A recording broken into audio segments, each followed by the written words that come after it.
Mediante esta asinatura, as dúas institucións formalizan a aplicación do Pacto Local polo Territorio Costeiro Sostible á xestión turística na ría de Murosnoia.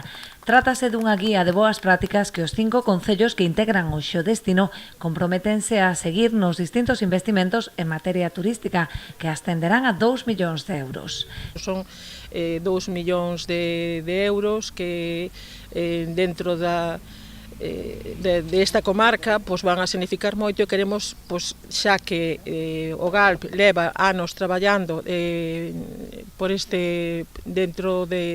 sostenibilidade en dous marcos, tanto a inclusión como o medio ambiente. Nós queremos aplicar o noso traballo dentro do Xodestino, por eso firmamos esta guía e esta colaboración, aplicar eses principios.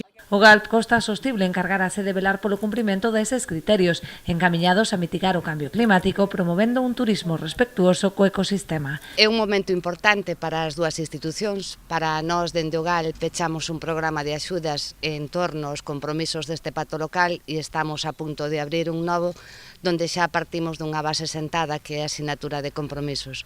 E para a RD, igualmente, é un momento importante por empezar a aplicar este plan de sostenibilidade turística. O que tratamos de transmitir a través do pacto local a esta guía son o establecemento dunha serie de principios de cuidado do medio ambiente e sostenibilidade que trataremos que nos investimentos de carácter turístico que se fagan no territorio se teñan en conta.